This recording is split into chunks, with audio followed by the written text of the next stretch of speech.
Hello and welcome to Eve May's Poetry Corner. How are you all doing this week? We're all still reeling, aren't we, from the murder of Mr. George Floyd, and I think it's something that will be etched in our minds forevermore, and something that reluctantly we do need to pass on to our children. Anyway, I've grown up hearing about the various ways that slavery had an impact and how slavery helped to build the UK and, all that kind of stuff. So I thought I would do some research this week and just to bring to the forefront of our minds the various ways in which slavery really did impact Great Britain. So what I've done, I've picked, I think, 4 categories. I've picked buildings, I've picked cultural institutions, I've picked industry, and then I've picked people. And I thought it would be nice for us to have a look at just one example in those categories today of how the slave trade, or of how Britain benefited from the slave trade. All right, so I'm just going to read them to you. So the first one will be buildings. We have Harewood House in Leeds. Harewood House is one of the grandest of English stately homes and appears to be far removed from the world of enslavement. Work, however, began on the house in 1759, and the house was habitable by 1771. Landscape gardener Lancelot Capability Brown, and those of us that studied English history will remember him, planned the magnificent gardens, and furniture maker Thomas Chippendale, I studied him at school, crafted the furniture for the house. It was soon filled with a treasury of paintings. Today, it is home to Lord Harewood and his family, whose family name is Lascelles. The Lascelles emerged from finer gentry origins in North Yorkshire in the 17th century, but a century later, their investment in sugar and enslaving Africans had made them extremely wealthy. When the head of the family, Henry Lascelles, died in 1753, he left a fortune which would be worth about £28 million in today's money. The Lascelles had been merchants trading from London, Bristol to Barbados. They were also customs collectors in Barbados and suppliers to the Royal Navy across the Americas. They lent money to the planters, and when the planters could not repay, they took over their plantations and slaves, which had been used as collateral. The Lascelles became major slave owners, mainly in Barbados and Jamaica, but also other Caribbean islands. At emancipation in 1838, the family received £26,000 compensation for the freedom of their 1,277 slaves. By this time, the Harewoods had entered the upper reaches of British aristocracy. The Lascelles /Harewoods, that's their family names, offer a remarkable example of the personal wealth that was acquired with luck and good management through the Atlantic slave trade. They demonstrated their wealth in the form of a grand stately home in England. Another building, Penrhyn Castle, and that's in Wales. The mock medieval castle at Penrhyn is another reminder of the ubiquity of Britain's links with slavery. The castle belonged to the Pennant family, famous for its slate quarries in North Wales, but whose major fortunes came from the Caribbean. The Pennants turned Caribbean sugar and trade in the 17th century. The family acquired plantations in Jamaica and held high office on that island before a new generation returned to Britain and started trading from Liverpool. With the money the family made from these very varied slavery-based enterprises, the Pennants acquired substantial holdings in Wales and also developed slate quarries. Penrhyn Castle was developed on the site of an ancient property, but it is a 19th century version of a Norman castle alongside Harewood House. It provides an example of the levels of material wealth that was accumulated by those engaged in the slave trade, which was then invested into British property and land. So that's a couple of examples of buildings. So now we come to some cultural institutions. The links between national cultural institutions and slavery are sometimes harder to see because they are more indirect. The British Museum opened in 1759 with a core collection that had been built up over many years by Sir Hans Sloane. A collector from childhood, he studied medicine in Britain and Europe before travelling to Jamaica, where he continued his botanical interests. He married the widow of a wealthy Jamaican planter who brought substantial income from her plantations to the marriage. With this money, Sloane was able to indulge his passion for collecting artifacts of all sorts.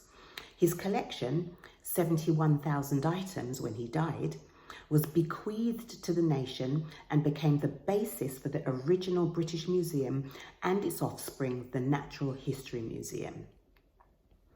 The National Gallery was set up with a collection of 38 pictures in the Pall Mall, home of John Julius Angerstein. Born in St. Petersburg, Russia, Angerstein made his wealth as an underwriter in the Lloyd's insurance market in London, and much of that business was concentrated in the insurance of slave ships in the Atlantic. Angerstein also owned plantations in the Caribbean. Like many others, he invested his money into property and luxuries, including a grand home in Pall Mall and a collection of the finest private art. So now we turn to industry. Sarah Hole Mill in Birmingham. The British iron industries boomed on the back of slavery. Chains, padlocks, fetters, the metal used in ship construction, slave ships were sheathed with copper, and hundreds of thousands of firearms that were shipped to West Africa to exchange for African slaves. In addition, all the tools used on the slave plantations were manufactured in Britain. Matthew Boulton developed extensive business dealings with the plantations from his factory at Soho in Birmingham. The mill above was used by Boulton for making buttons and metal rolling. Along with James Watt, Boulton developed new steam engines that were sold to the sugar plantations, which used steam power to replace the traditional wind, water or horsepower, so needed fewer slaves. Let me interject here, because I remember being taught in history about James Watt, but they never told us that his new steam engines were sent across to use in that way. He was just lauded as this wonderful genius inventor who pushed England forward into the new era of the Industrial Revolution. But of course, the Industrial Revolution was made on the backs of our ancestors. How interesting. Now that whole section has been left out in the history books. Isn't that something?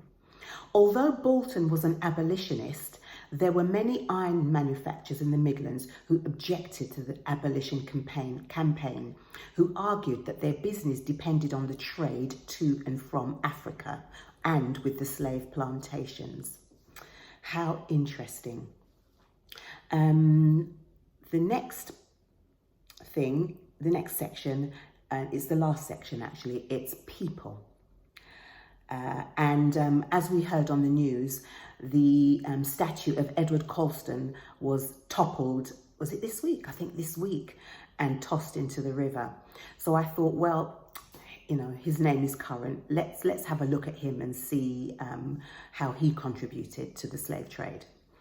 So Colston was born on the 2nd of November 1636 in Temple Street, Bristol, and was baptised, you hear that, baptised into the Temple Church. He was the eldest of at least 15 and possibly as many as, the eldest of 12 and possibly as many as 15 children. The Colston family had lived in the city since the late 13th century. By 1672, he had become a merchant in London. Like his father, Colston exported in textiles from London while importing oils, wine and sherry from Spain and Portugal. It was also noted he traded silk to Virginia. He had built up a successful business trading with Spain, Portugal, Italy, and Africa. In 1680, Colston became a member of the Royal African Company. Now, this was an English company set up by the Stuart family and City of London merchants. They held the monopoly in England on trading along the west coast of Africa in gold, silver, ivory, and slaves. Colston was the deputy governor of the company from 1689 until 1690. During Colston's involvement with the Royal African Company, over, wait for it, 84,000 African men and women and children were transported to the Caribbean and the rest of the Americas, of whom 19,000 died on their journey. Now, that's one man. Can you imagine? Because as we know, there were thousands of people trading in the slave trade. The slaves were sold for labour on tobacco and increasingly sugar plantations, whose planters considered Africans would be more suited to the condition than British workers, as the climate resembled the climate of their homeland in West Africa.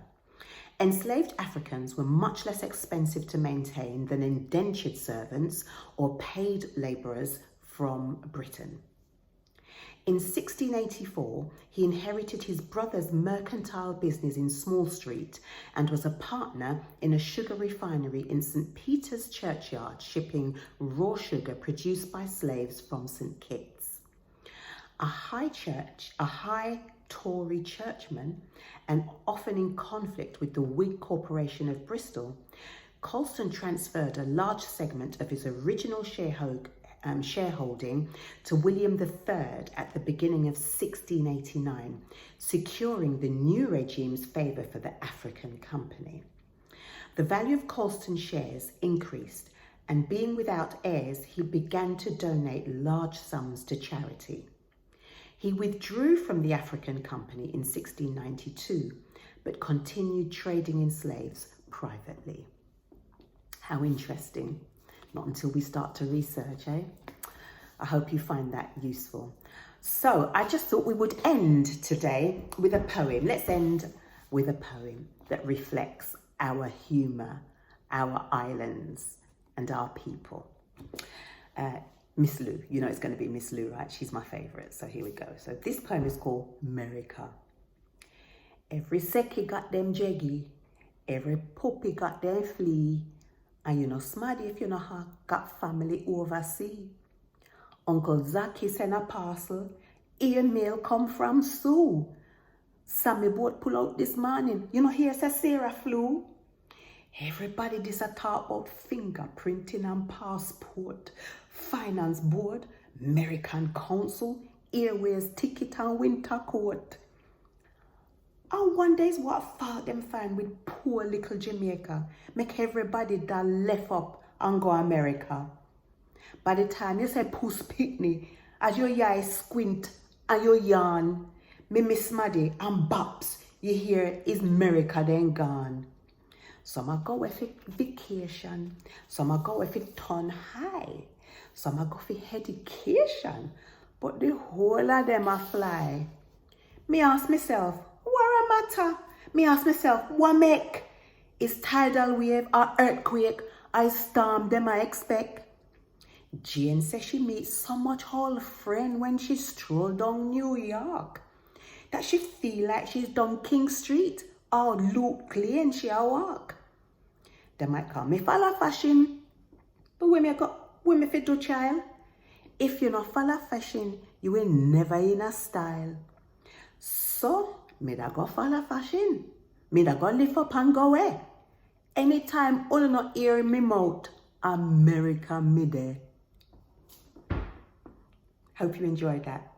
See you next week. Bye.